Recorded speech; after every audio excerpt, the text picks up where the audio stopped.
Pemirsa, polisi menangkap 8 anggota koalisi Aksi Menyelamatkan Indonesia atau KAMI karena diduga sebarkan berita bohong atau hoax. 4 orang yang ditangkap merupakan anggota KAMI di Jakarta dan 4 lainnya anggota KAMI Medan, Sumatera Utara.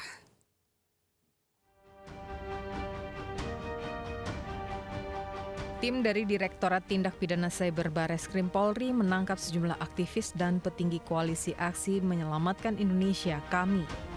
Kepala Biro Penerangan Masyarakat Brigjen Awistiono mengatakan, aktivis KAMI yang ditangkap di Jakarta yakni Syahganda Nainggolan, Jumhur Hidayat, Anton Permana, dan Kingkin. Aktivis KAMI yang ditangkap diduga melakukan tindak pidana menyiarkan berita bohong atau hoax dengan menerbitkan keonaran di kalangan masyarakat. Mereka semua ditangkap karena terkait dengan adanya demo Omnibus Law, penolak Omnibus Law yang berakhir anarkis di Sumatera Utara. Kemudian yang kedua yang di Jakarta, kemudian tanggal 13 Oktober ada 2 kali penangkapan. Yang pertama ditangkap atas nama SY, ditangkap di Depok pada pukul 04.00 tadi pagi. Kemudian yang kedua saudara JH ditangkap di Cipete, Jakarta Selatan, dan saat ini yang bersangkutan sudah ditahan. Sebelumnya polisi mengendus keterlibatan Koalisi Aksi Menyelamatkan Indonesia (KAMI) dalam unjuk rasa penolakan Undang-Undang Cipta Kerja yang berujung ricuh Kamis pekan lalu di Medan, Sumatera Utara. Ketua KAMI Medan Hairi Amri pun telah ditangkap dan ditetapkan sebagai tersangka. Polisi juga memperoleh bukti berupa tangkapan layar percakapan di grup WhatsApp KAMI Medan yang memperkuat dugaan keterlibatan kelompok itu. Tim Liputan iNews melaporkan.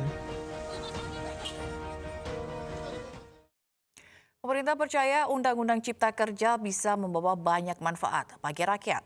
Undang-Undang Omnibus Law digagas untuk menyederhanakan regulasi yang bertumpuk, terutama mengenai lapangan kerja.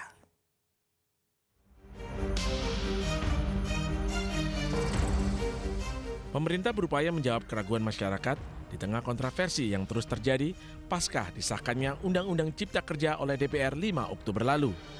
Berdasarkan yang telah kita simak dan kita dengar bersama, maka sekali lagi saya memohon persetujuan untuk di dalam forum rapat paripurna. Bisa disepakati? Meskipun hingga saat ini DPR belum menyelesaikan draft isi Undang-Undang Cipta Kerja tersebut dengan berbagai alasan. Menteri Koordinator Perekonomian Airlangga Hartarto dalam keterangan persnya 7 Oktober lalu, Undang-Undang Cipta Kerja menjadi solusi bagi regulasi yang menghambat lapangan kerja.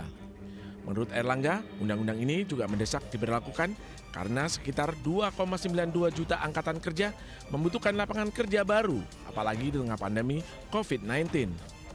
Ini bertujuan untuk menyederhanakan, sinkronisasi dan memangkas regulasi yang begitu banyak aturan dan regulasi atau sering kita kenal sebagai obesitas regulasi yang tentunya dapat menghambat penciptaan lapangan pekerjaan. Kita ketahui bahwa ada sekitar 2,92 juta anak muda yang membutuhkan lapangan pekerjaan, apalagi di tengah pandemi COVID ini, kebutuhan atas lapangan kerja baru sangat mendesak. Menteri Koordinator Perekonomian juga menangkal keraguan masyarakat mengenai kerugian yang akan dialami para pekerja terkait pasal-pasal yang akan diberlakukan dalam Undang-Undang Cipta Kerja. Tapi saya tegaskan bahwa upah minimum tidak dihapuskan, tetapi tetap mempertimbangkan pertumbuhan ekonomi dan inflasi, dan salary yang diterima itu tidak akan turun.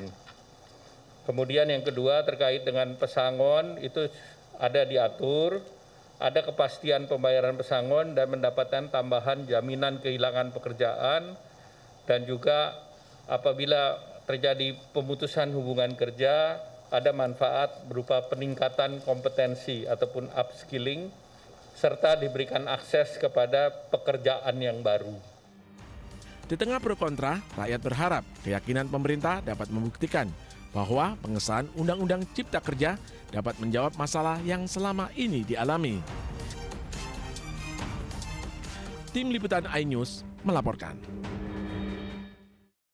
Presiden Joko Widodo meminta pihak yang tidak setuju dengan Undang-Undang Cipta Kerja mengajukan uji materi ke Mahkamah Konstitusi. Namun, buruh masih mempertanyakan draft undang-undang yang disahkan 5 Oktober lalu.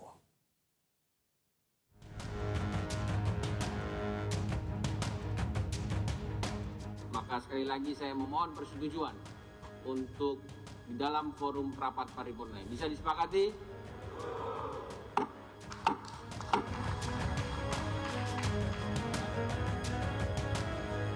Pengesahan Undang-Undang Cipta Kerja pada 5 Oktober lalu di DPR menuai polemik, salah satunya datang dari para buruh. Unjuk rasa menolak undang-undang ini pun terjadi di berbagai daerah. Namun, Presiden Joko Widodo menegaskan jika ada pihak yang tidak setuju dengan Undang-Undang Cipta Kerja ini, diminta mengajukan uji materi ke Mahkamah Konstitusi. Jika masih ada ketidakpuasan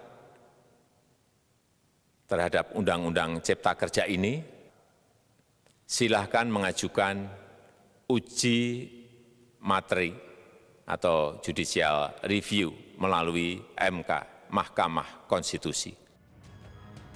Namun hingga saat ini draft Undang-Undang Cipta Kerja belum bisa diakses publik. Presiden Konfederasi Serikat Buruh Seluruh Indonesia (KSBSI) Eli Rosita Silaban pun mempertanyakan draft undang-undang ini lantaran pihaknya belum mengetahui secara pasti isi dalam draft Undang-Undang Cipta Kerja yang disebut-sebut mendegradasi hak buruh.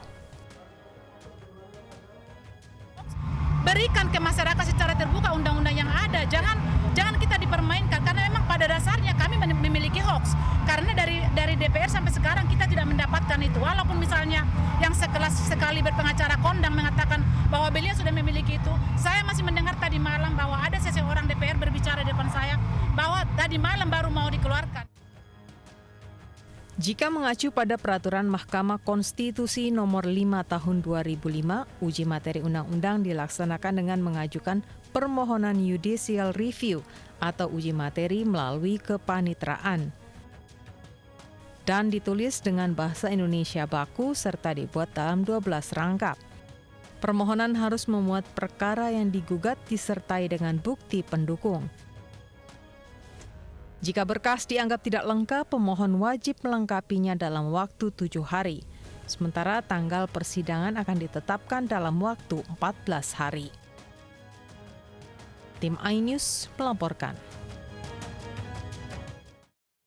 Kita ke informasi kasus ujaran kebencian dengan terdakwa IGD Ari Astina alias Jering. Sidang Jering kembali digelar dengan agenda pemeriksaan saksi pelapor. Dalam sidang untuk pertama kalinya, Jering bertemu dengan pelapornya.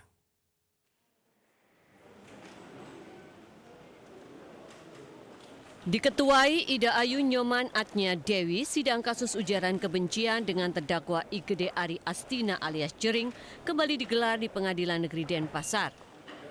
Berbeda dengan sidang sebelumnya, sidang kali ini tidak digelar virtual melainkan tatap muka langsung. Istri Jering, Nora Alexandra, pun menghadiri sidang.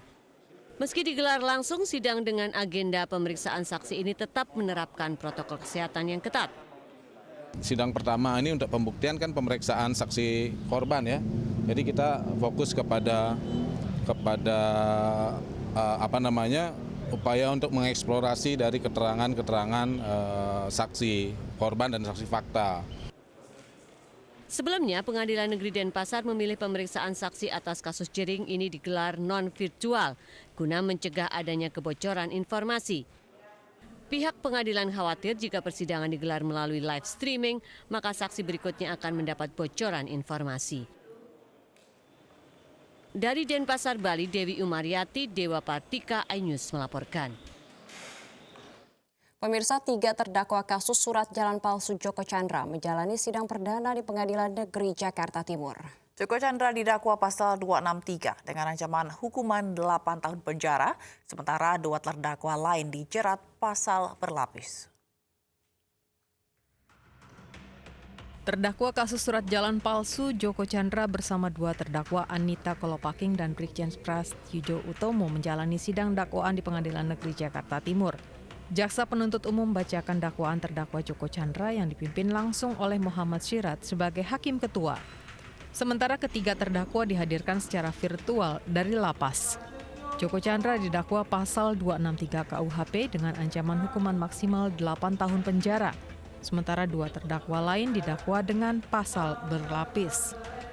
Baik Halim Perdana Kusuma dan Supardio Bobian karena telah memanipulasi petugas baik bandar udara dan KKP dengan surat-surat yang tidak benar.